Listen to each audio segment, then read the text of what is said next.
everyone, it's me, Jill Gillespie again, and I'm here to talk about other ways we can use things in our house to substitute our yoga props when we're not in our usual studio space. And so I want to talk about blocks and straps. So last time I made a video, I talked about using our trusty chair here to be our support and help in our transitions when we move up and down off the floor. But sometimes for a flow class, our chair is a little too much, a little too in our way, and we really want that kind of experience of having a block around us just for a little support, and that it's a little bit more portable as we move around our mat. And so to kind of talk about why we use props and when they're most meaningful to be used, is in any circumstance you need to make a connection to the floor below you, or you need to make a connection with your arms in a bind. And a lot of times props are stigmatized. People will try to tell you that using props is a weaker option, but really just the way that our bodies are and just the way that we're structured and our mobility and our flexibility at any given point in time can affect what us finding those foundations and finding our versions of our poses will look like. And what our props do for us is they bring us closer to the floor, they bring the floor closer to us, they bring our arms together while allowing us to really maintain the openness and the length in our bodies that is kind of the goal of why we're even doing these classes, to be more open. And so when we refuse to use props for whatever reason, or our teachers don't offer them to us, we're really losing out on an opportunity to really feel what a pose is supposed to feel like in our body.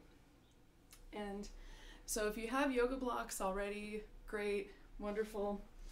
If you don't have yoga blocks, you can use sturdy books that you might have on your bookshelf that you might currently be reading right now while you're at home. And those can be placed fairly quickly and conveniently under your hand if you just need a little bit of support grounding yourself with your hands to your floor in whatever posture you're doing. And so that can be maybe a forward fold situation, or a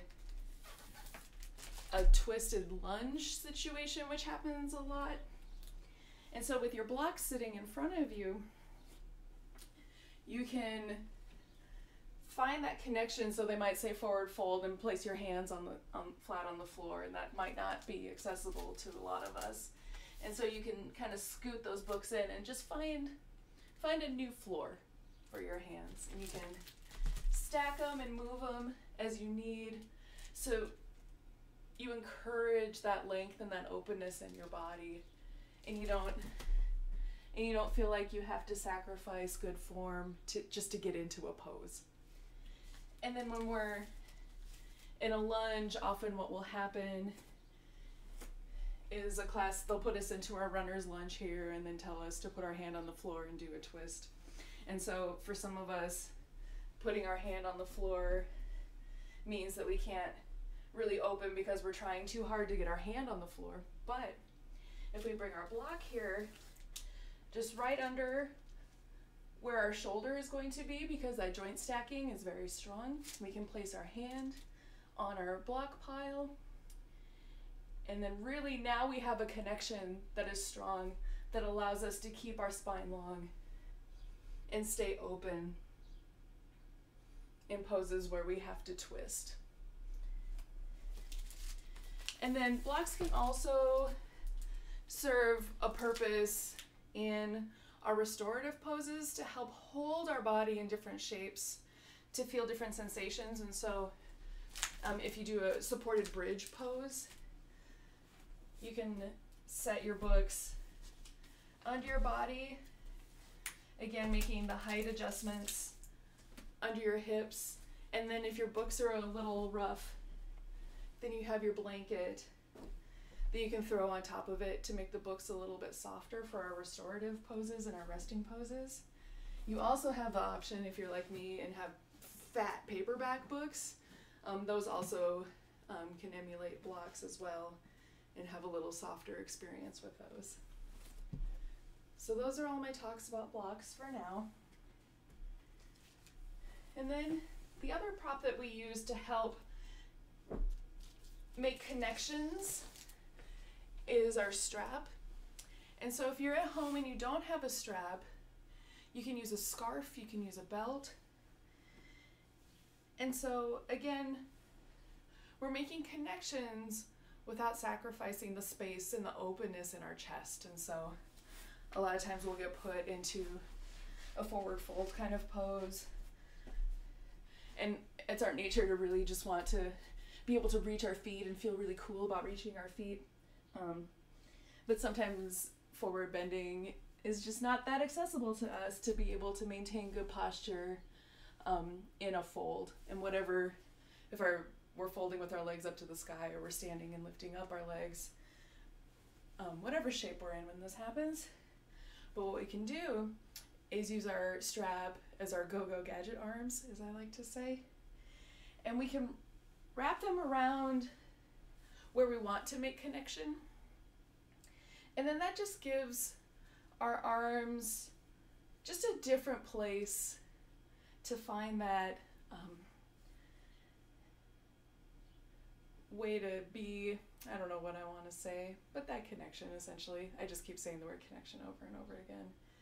And so then that can allow us space to really draw in our belly, keep our shoulders open and broad, and then hinge and fold. And still keep that length while still being able to really have that opposite effort too of being able to pull or have something for our hands on the other end. They also help with our buy-ins. So in classes where you're doing that bound side angle, so you'll step back into a lunge and then step into your warrior two. You can keep your strap in your back hand here. So then when you have your extended side angle,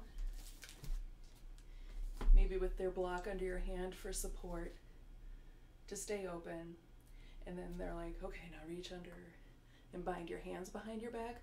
A lot of people lose their foundation and fold like this to try to make that connection and then are stuck like this. But what your strap can do here is just make your arm a little bit longer so you can make that connection, and then you can spin your shoulders open and keep your spine long. And that's what this particular pose is really all about, is still maintaining that openness. And sometimes your hands just don't touch each other for that to happen, and it's okay, all right? So that is Straps and Books, and I hope you're having a wonderful day, and I hope to see you on the mat sometime. Take care.